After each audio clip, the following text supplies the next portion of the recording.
રાપર તાલુકાના ચિત્રોડ ગામમાં આવેલી સુપ્રસિદ્ધ ધાર્મિક સંસ્થા શ્રી ત્રિકમ સાહેબની જગ્યા હાલમાં ગેરકાયદેસર પ્રવૃત્તિનો ભોગ બની રહી છે. સંસ્થાના હાલના ટ્રસ્ટીઓ દ્વારા આ અંગે પોલીસ અધિક્ષક, મામલતદાર અને ગાગોદર પોલીસ સ્ટેશનમાં લેખિત રજૂઆતો કરવામાં આવી છે, પરંતુ હજુ સુધી કોઈ નક્કર કાર્યવાહી થઈ નથી, જેના કારણે ટ્રસ્ટીઓ અને શ્રદ્ધાળુઓમાં ચિંતાનું વાતાવરણ જોવા મળ્યું છે.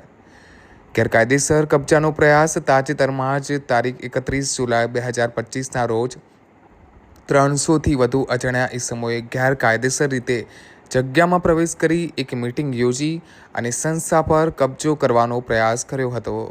આ ઇસમોએ એક ગેરકાયદેસર સમિતિ પણ બનાવી છે, જેનો મુખ્ય ઉદ્દેશ ગુજરાત સરકારના યાત્રાધામ વિકાસ બોર્ડ દ્વારા નવનિર્મિત ભવ્ય અને મંદિરને હડપ કરવાનો છે. 5 ઓગસ્ટ 2025ના રોજ કેટલાક અસામાજિક તત્વોએ રસોડાનું તાળું તોડી પ્રવેશ કર્યો હતો, જેની ઘટના સીસીટીવી કેમેરામાં રેકોર્ડ થઈ છે.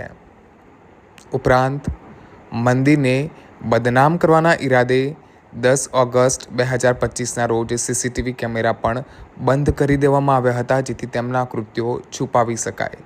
ઈસમોએ સંસ્થાના રસોઈયા અને અન્ય સ્ટાફને ધમકાવીને ભગાડી મૂક્યા છે, જેના કારણે શ્રદ્ધાળુઓ પણ મંદિરમાં આવતા ડરી રહ્યા છે.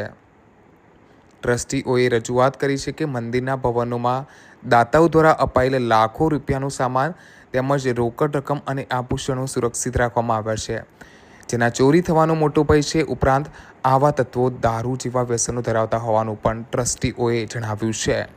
છેલ્લા 7 વર્ષથી પ્રમુખ જયંતિભાઈ એમ ચૌહાણ અને મેનેજિંગ ટ્રસ્ટી અંજનાબેન પરમાર સહિતના ટ્રસ્ટીઓ નિસ્વાર્થ ભાવે સંસ્થાની સેવા કરી રહ્યા છે. તેમણે પોલીસ અધિક્ષક, મામલતદાર અને ગાગોદર પોલીસ સ્ટેશનમાં ફોટોગ્રાફ્સ સાથે લેખિત પુરાવા રજૂ કર્યા છે. બ્યુરો રિપોર્ટ, બનાસ રત્ન ન્યૂઝ.